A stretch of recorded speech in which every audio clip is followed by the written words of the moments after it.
Everyone with diabetes reacts differently to having the flu, a urinary tract infection, an infection of the toe or foot, or surgery. You need to recognize the warning signs of illness, and just as importantly, know what to do when they appear. That's why you should set up a sick day plan with your diabetes care team before you get sick. But we like to plan ahead so that when you're ill, you'll know exactly what to do. Your plan will guide you through this period, helping you maintain the delicate balance between taking care of your illness and managing your diabetes.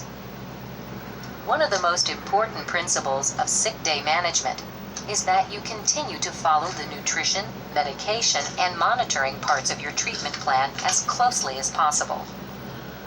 If you take medications to control your blood glucose, you must continue to take them even if you're unable to eat as you usually do.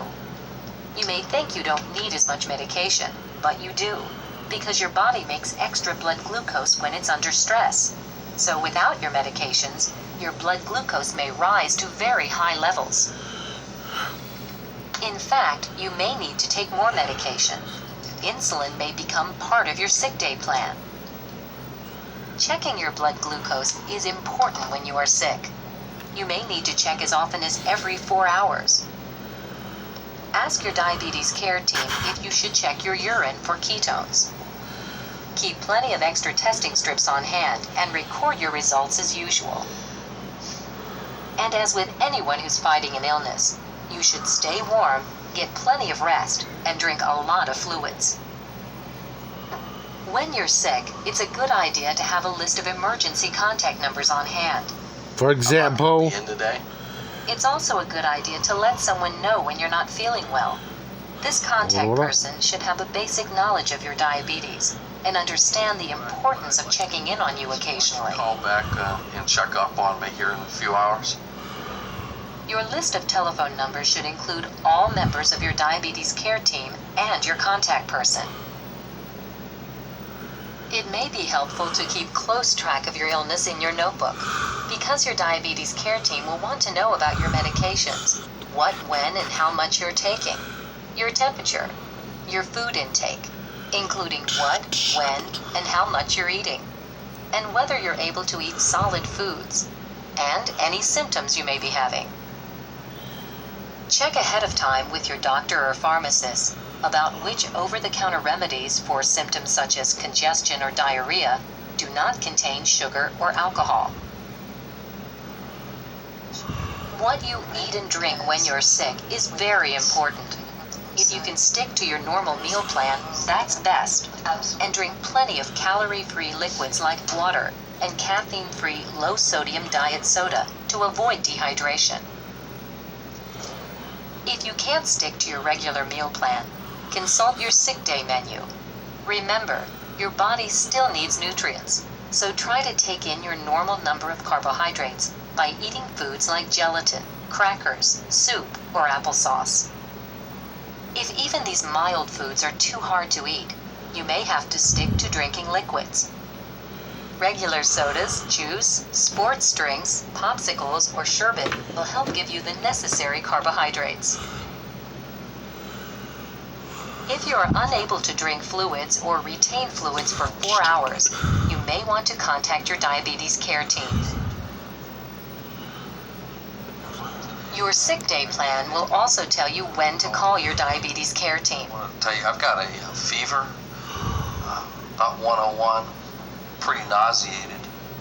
For example, when you have blood glucose results greater than 240 for a day, a fever of 101 degrees or higher, vomiting or diarrhea, or the symptoms of dehydration or ketoacidosis, including stomach pain, confusion, trouble breathing, dry mouth, or fruity breath.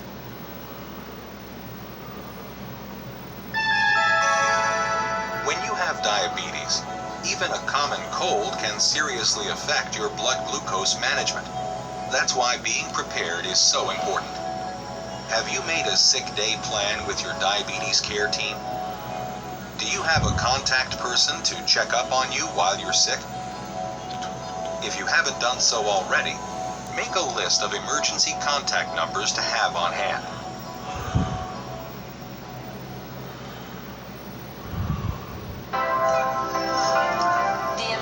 thing to remember when dining out is that you still have choices. To help you make the best choices, keep the following tips in mind. First, choose a restaurant that has at least some healthy entrees on its menu. If you're not sure, call ahead and ask. The good news is that most restaurants can accommodate health-conscious diners.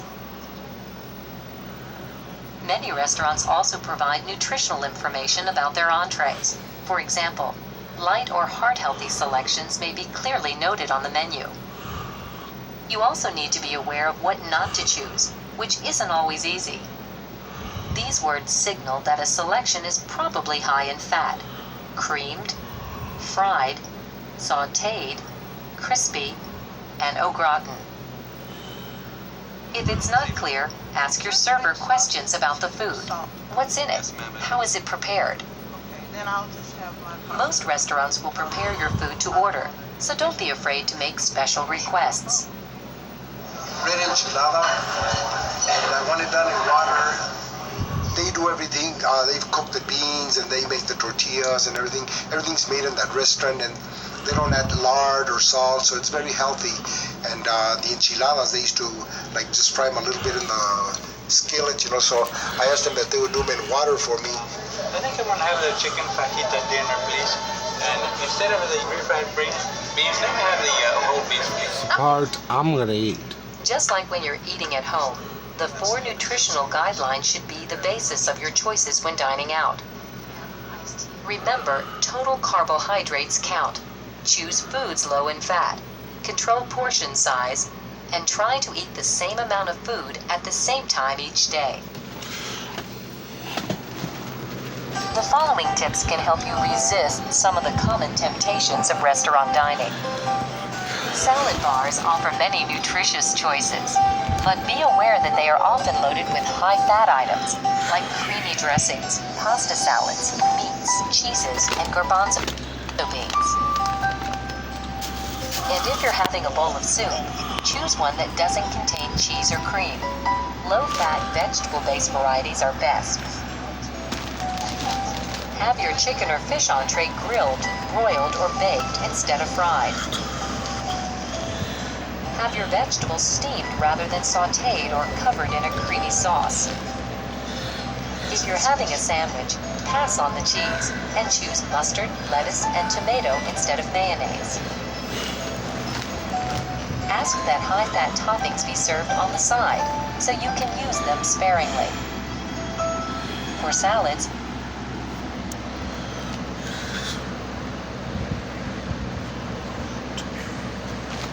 your fork into the dressing and then into the salad. You'll get plenty of taste without all the fat.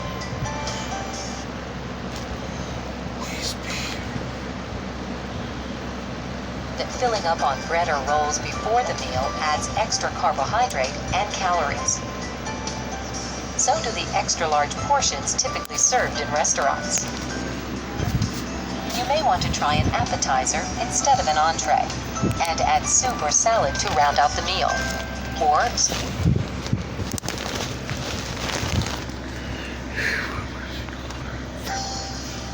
and if you're having dessert, choose a lower fat, lower calorie selection, like fresh fruit. Or consider sharing a dessert with one of your fellow diners. When my boyfriend and I go out to eat, once in a while, they'll be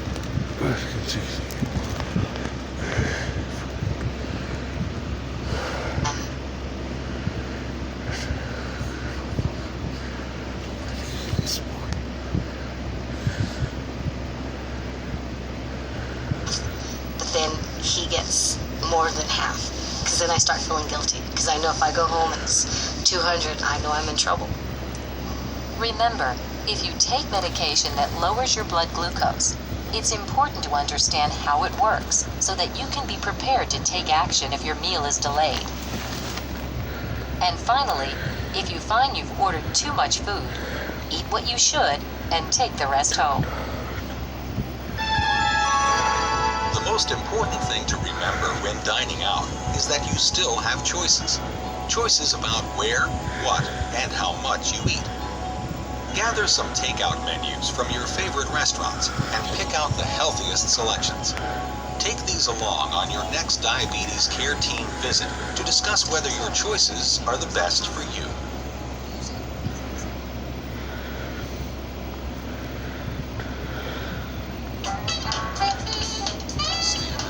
If you work the night shift, travel often, or have an unusual schedule for some other reason, you'll find that managing your diabetes requires different strategies.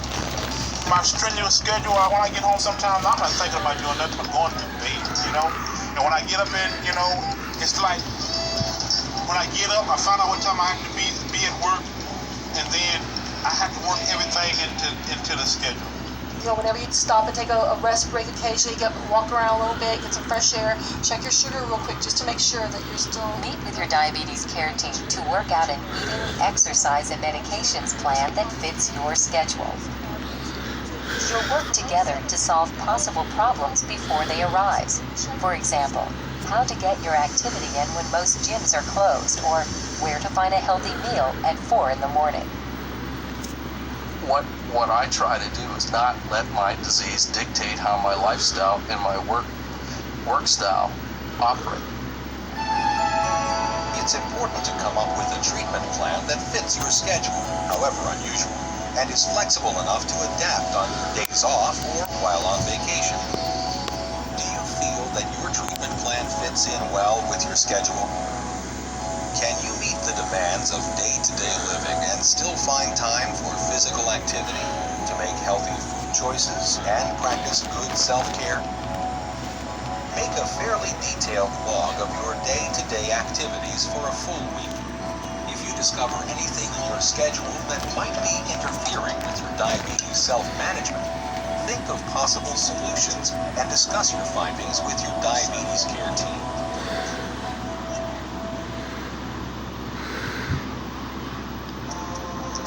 Traveling is something that everyone does from time to time. You can always take a vacation from just about everything but your diabetes. Whether for business or pleasure, by plane, train, or car, you can effectively manage your diabetes when you're on the go. Travel's very difficult. You don't have routines. Your routines are dictated by when you have to get to the taxi, when you have to be on your airplane. You know, if you sit on a runway and you don't take off, that disrupts the routine. If you take diabetes medications, you can ensure a safer and more enjoyable travel experience by keeping your medications with you at all times. This means packing them in your carry-on bag so that you have them if your luggage gets lost. Also make sure that you pack plenty of medication. Even twice the usual amount is not too much. People who take medications that lower their blood glucose should take a snack because the plane, train, or food service itself may be delayed. If you're going to be traveling through different time zones, meet with your diabetes care team beforehand to discuss how these time changes may impact your eating and medication schedules. They may map out a transition plan that shows when you need to eat and take your medications, either while you're traveling or once you arrive. If you're leaving the country and you use insulin, you should carry your doctor's complete contact information and a letter from him or her indicating that you have diabetes. This will explain why you have syringes with you when you go through customs. For security reasons, most airlines now require you to carry your medications in their original pharmacy box, with the label still on the outside. Carry your syringes with your insulin. Yes, I need some information. Also, you may want to contact your insurance company and ask them what to do if you become sick on your trip.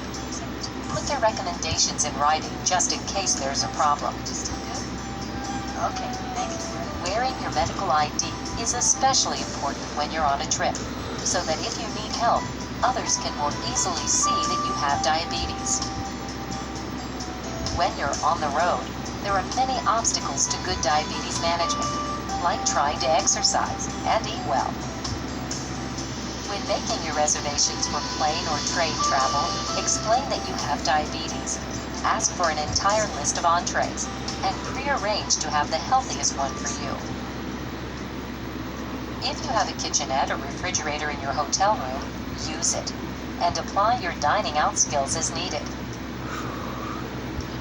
I try to stay away from the snack tables that they put out at these conventions and seminars and that. And I try to stick to, if they have fruit sitting out, I like to eat that rather than go eat, like they normally put out sticky buns. Those are just, they're like deadly. So I don't do those. Travel's difficult. If you'll be traveling a long distance by car, stop every few hours to stretch. If you're on a train or plane, get up and walk around. Many hotels and resorts have fitness centers so that you can continue to exercise even when you're away from home. Or you may be able to fit exercise into your tourist activities, like walking while sightseeing. Just remember to take along sunscreen, a hat, extra socks, and good walking shoes to protect your skin and feet. Traveling by plane often means time changes and dealing with jet lag. Make sure you get enough sleep and drink plenty of water. Whether you travel often or only on occasion, for business or for pleasure, careful preparation can help ensure a safer and more enjoyable trip. Begin preparing for your next time away, even if it's just a long weekend, by making a list of things to do and items to pack. Review this list with your diabetes care team to make sure you haven't forgotten anything.